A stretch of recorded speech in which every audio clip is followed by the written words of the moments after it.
Hola amigos, hoy es viernes 3 de octubre. Hoy es el cumpleaños del general Francisco Morazán. De fondo escuchan esa música que escuchan en lluvia, está lloviendo bastante. Fíjense que Morazán es una figura bien interesante y bien disputada en Honduras y en Centroamérica. Tenía Morazán casi 50 años cuando fue fusilado en Costa Rica en el año 1842. Faltaba un par de semanas para que cumpliera Morazán los 50 años y fue fusilado en Costa Rica, precisamente un 15 de septiembre. Morazán en Honduras no es como decir una figura importante de la independencia de Honduras porque no es un prócer de la independencia, pero sí es un considerado un paladín centroamericano, era un unionista. O sea, soñaba Morazán con una Centroamérica unida para ser un país unificado más fuerte, ¿verdad? De lo que eran en ese momento los países centroamericanos y que actualmente siguen siendo países débiles, países empobrecidos, que no tienen gran importancia en el concierto mundial de las naciones. Fíjense que les hablaba de la disputa de Morazán. Mucha gente se disputa, dependiendo del espectro político al que pertenezca, se disputan la ideología de Morazán. Parece chiste, pero es cierto. Entonces, mucha gente cree que Morazán era de izquierda, otra gente dice que Morazán era un liberal. Lo cierto, para ponerlos en contexto, ¿verdad? Lo cierto es que cuando nace Morazán, está en su apogeo la Revolución Francesa. ¿Verdad? Ya sabemos que en la Revolución Francesa salió el concepto de izquierda y de los partidos políticos, ¿verdad? No precisamente por una doctrina, un principio ideológico, sino más bien por la ubicación en una asamblea, ¿verdad? Quienes se sentaban en la izquierda de un salón y quienes se sentaban en la derecha. Los que se sentaron en la izquierda eran los que querían un cambio de régimen, o sea que llegara a un punto final el statu quo que existía acerca de la monarquía, y los que se sentaron en la derecha, ¿verdad? De esa asamblea, pues querían que continuara el estado actual de las cosas en ese momento preciso de la historia francesa, o sea, que continuara la monarquía y el poder que tenían la gente, la élite que gobernaba Francia junto a la familia real en ese momento. No era tanto una cuestión de ideología como ahora uno entiende, que porque ha leído a Marx, porque ha leído a Lenin, o los libros de Fidel, o todo eso, lo que tiene que ver ya con la izquierda, con esos grandes teóricos como Gramsci, todo eso, lo que significaría tener un fundamento en la cabeza o tener principios de lo que es pertenecer a la izquierda, pensar en un socialismo democrático, un socialismo científico. O sea, no podemos ubicar a Morazán en algún espectro específico, digamos, de una izquierda, porque Morazán, vuelvo y repito, cuando nace está en su apogeo. Yo creo que cuando nace Morazán en realidad está en el periodo que se conoce como el periodo de terror de la Revolución Francesa, que entre ellos mismos se mataban.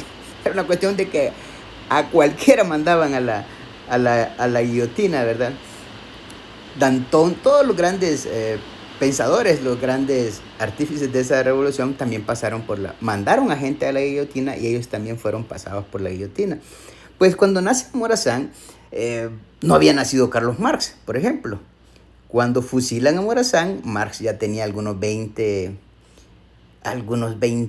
21, 22 añitos, algo por el estilo, y no había publicado El Capital. El Capital lo publica Marx 20 años después o 25 años después del fusilamiento de Morazán. Lo que sí es cierto es que en el tiempo de Morazán, digamos como un pensamiento bien revolucionario era el pensamiento liberal, ¿verdad? El pensamiento liberal que buscaba las libertades de los hombres, de asociación, de que no existiera la pena de muerte, todo lo que conocemos de lo que es la doctrina liberal.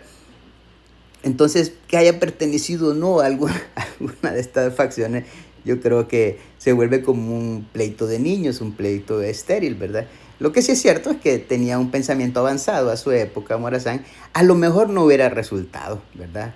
No hubiera resultado mantener mucho tiempo unido a Centroamérica. Ya vemos que esos experimentos, ese de tratar de unir a pueblos que ya estaban separados o delimitados por fronteras, prácticamente siempre termina en un fracaso, ¿verdad? Ya vimos lo terrible que sucedió en Yugoslavia después de la muerte de Tito.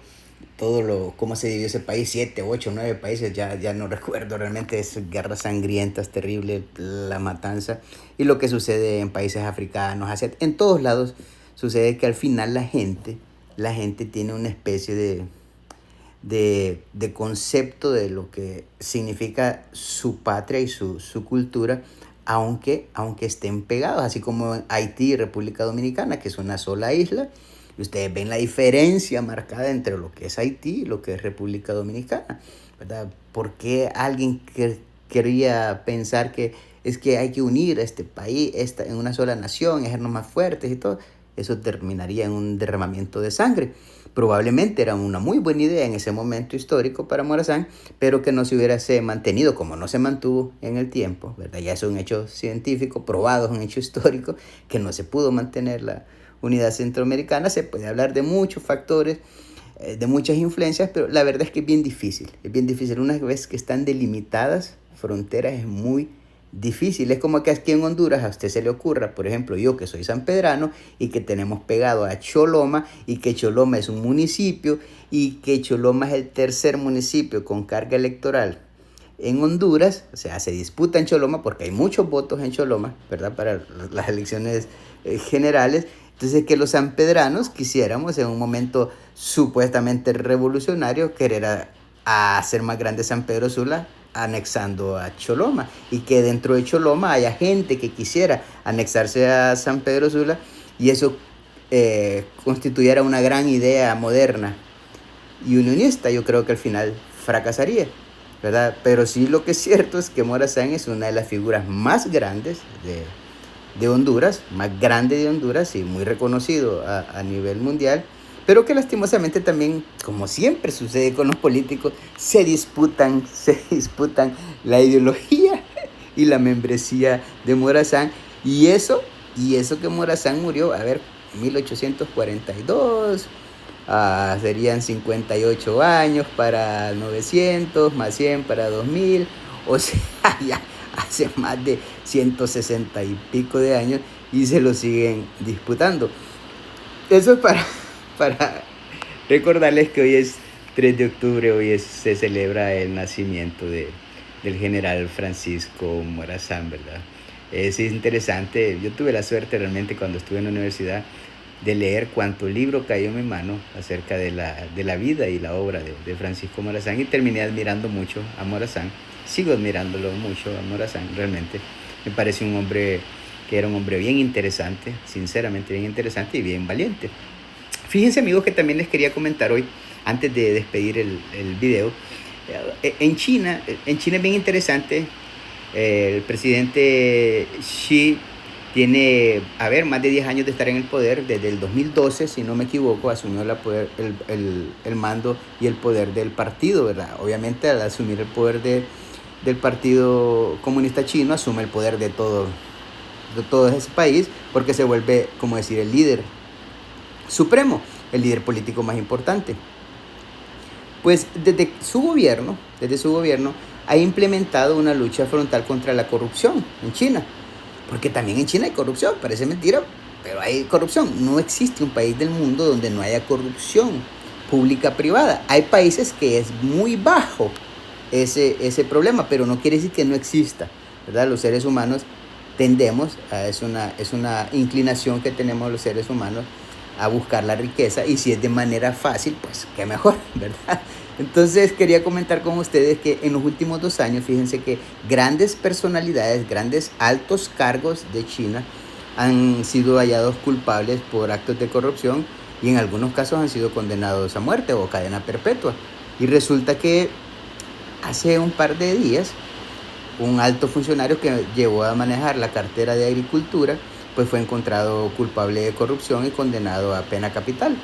En suspenso le llaman ellos, y le dan una probatoria como de 2 años para ver al final si lo ejecutan o no, ¿verdad? Y el ministro de Defensa, creo que el año antepasado, también había sido encontrado culpable de corrupción.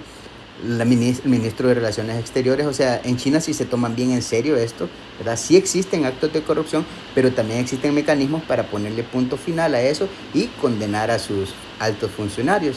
Pero hasta aquí me quedo, amigos, y recuerden, Jehová es Dios.